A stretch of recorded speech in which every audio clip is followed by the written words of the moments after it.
otot kawat, tulang besi.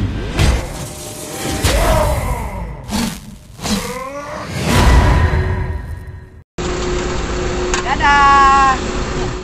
Halo, ketemu lagi dengan Om Gatot. Hari ini kita mau lihat race control dari luar, ya. Sampainya jadi udah seperti apa karena scaffolding kelilingnya udah hampir semua dibongkar. Dan kita juga punya spesial di sini. Saya collab dengan Batur Ite untuk kupas videonya dia yang tentang pedok ya. Jadi tentang pelapis lantai pedok yang pakai epoxy resin dan di top coat dengan pasir silika. Itu akan saya kupas secara lebih teknis. Apa masalahnya dan apa sih pasir silika itu? Semoga kupasan saya bisa lebih banyak memberi pemahaman untuk penonton semuanya.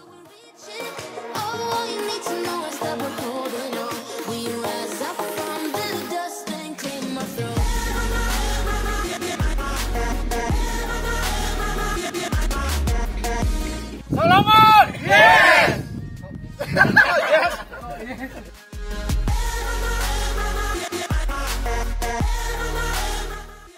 Ya, ini pandangan sirkuit Mandalika dapat dari Instagram resminya ITDC. Cuman memang ini sebelum mulai pengecetan curb ya.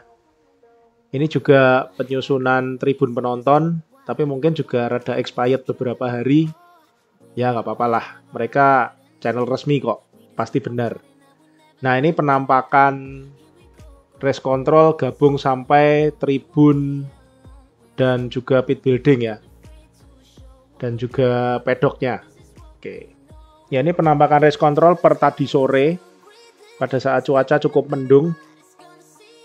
Tampak udah rapi, ACP-nya udah dibuka, scaffoldingnya udah turun semua. Ini sedang proses langsir scaffolding ke kantor PP untuk dikembalikan. Oke, itu salah satu rambu-rambu K3 juga pelakor penyebab lahirnya korban ya, jadi bukan merebut laki orang ya, tapi penyebab lahirnya korban. Oke, itu ketidakhati-hatian dan lain-lain ya. Jadi kalaupun kita tetap kerja kejar-kejar, tapi tetap harus utamakan keselamatan kerja. Ya, ini kita akan lihat race control dari 3 sisi.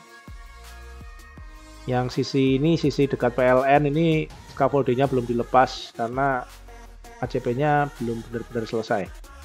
Itu masih ada stikernya belum dicopot ya, covernya apa pelindungnya ACP.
Ini sisi depannya race control yang ngadap ke track ya.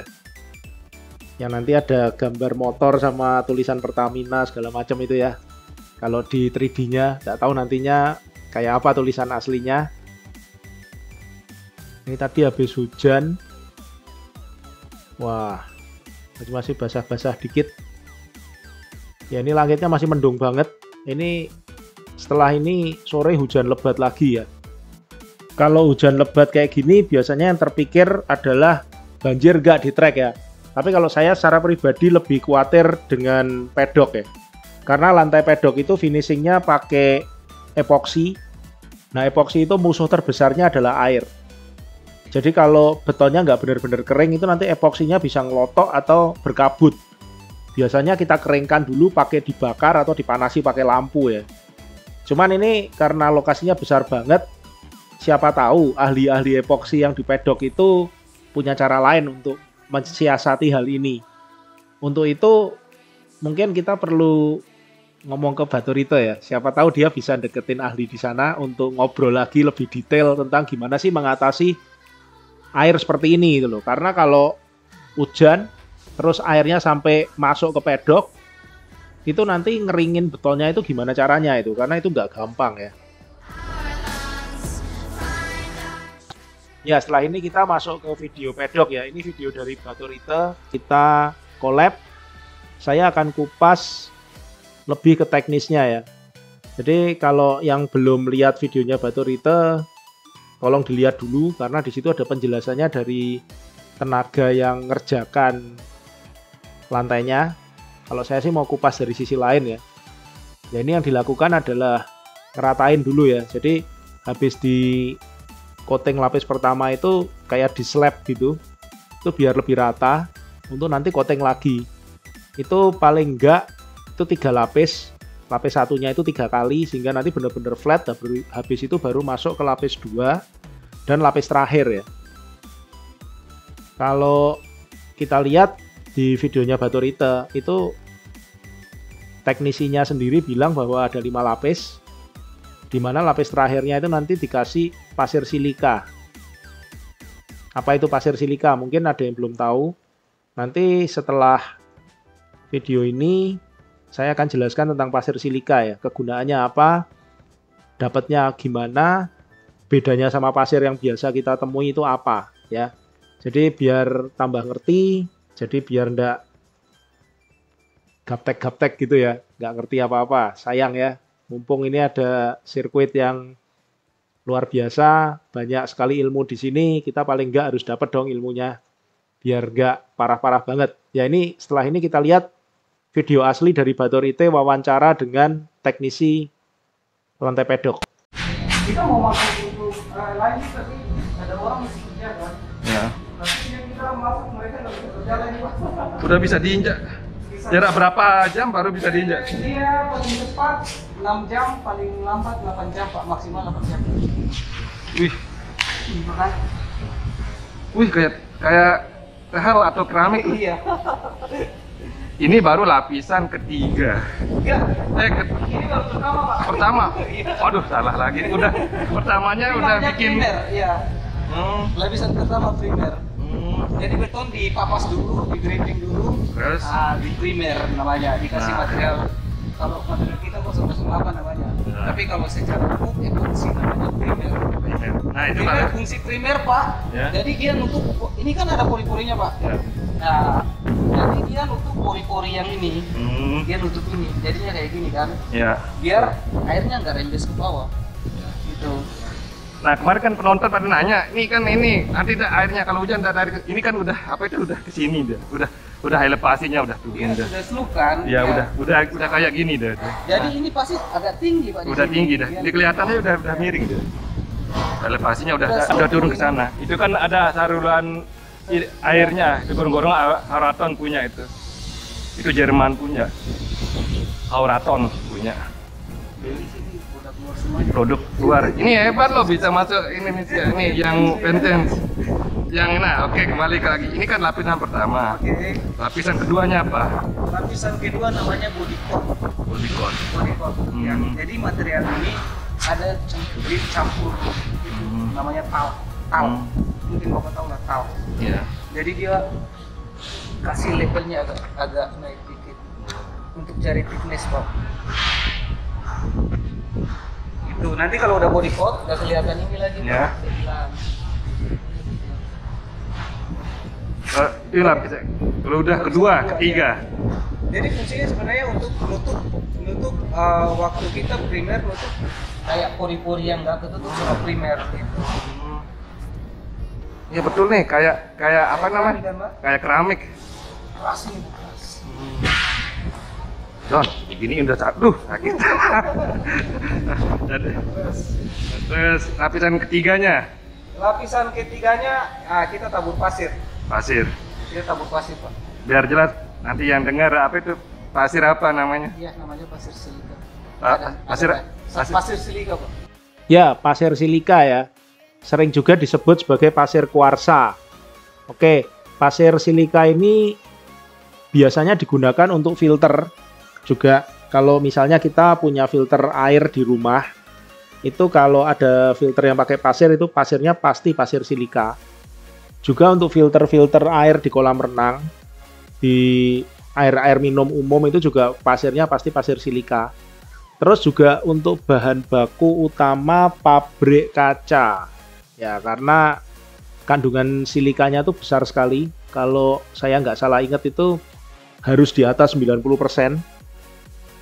Jadi nanti itu untuk pabrik kaca. Nah, kalau penambangannya di Indonesia itu ada beberapa tambang pasir silika ya. Di Jawa ada, Sumatera ada, Kalimantan juga ada. Ya, kalau di Jawa itu kalau nggak salah ada di Rembang. Ya, kalau di Sumatera itu kalau nggak salah di Bangka atau Belitung gitu, saya lupa. Tapi kira-kira di situ-situ. Nah, kalau Kalimantan di Palangkaraya. Nah, pasir ini tuh karakternya beda sama pasir sungai ya. Kalau pasir sungai kan hitam ya. Ini warnanya cenderung putih sama krem-krem gitu ya. Nah, ini kalau misalnya dibakar habis gitu nanti bisa jadi kaca ini bener. Karena memang bahan dasar kaca itu dari pasir silika. Kalau kita buat waterproofing expose ya, coating waterproofing expose itu juga nanti ditabur pasir silika atasnya supaya apa? Dia nahan abrasi sehingga waterproofingnya tidak terkelupas. Banyak sekali konstruksi yang pakai pasir ini karena pasir ini kuat banget. Terus dia bisa mengasarkan permukaan sehingga tidak gampang slip, tapi juga daya tahan abrasinya tinggi sekali. Jadi dia juga nggak gampang hancur gitu, nggak gampang terkikis juga. Mungkin lantainya pedok itu dikasih ini supaya nggak licin ya nantinya ya. Kalau epoksi biasa itu terakhirnya tuh bakal licin ya. Kayak misalnya mungkin di ruang-ruang operasi di rumah sakit itu ya, itu kan bener-bener licin sekali itu. Jadi mesti yang di situ pakai sepatu karet, terus nggak boleh basah-basah ya, bisa licin. Nah, kalau di pedok kan mestinya nggak boleh semudah itu licin ya. Jadi dikasih pasir silika supaya ada grip di situ. Oke, kalau pasir silika sih kira-kira gitu. Biasanya sih dijualnya sudah diayak ya. Jadi kita bisa milih mesh berapa, ukuran mesh berapa. Misal mesh nomor 8, mesh nomor 15, mesh nomor 20, mesh nomor 4, mesh nomor 100. Nah, gitu kan. Makin besar angka meshnya mungkin anggaplah mesh nomor 100 itu lebih halus daripada mesh nomor 25. Nah, atau mesh nomor 15 gitu loh. Ya, sekarang kita mau pasir silika seberapa halus kita bisa pesen. Yang jual banyak, cari aja di online ya. Banyak kalau mau nyoba punya pasir silika. Ya, setelah ini kita masuk ke video Tribun VVIP tadi sore menjelang malam.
Oke, sampai jumpa lagi. Jangan lupa like dan subscribe Om Gatot YouTube. Nyalakan loncengnya dan juga bantu share ke teman-teman supaya channel ini makin bisa berkembang. See you all.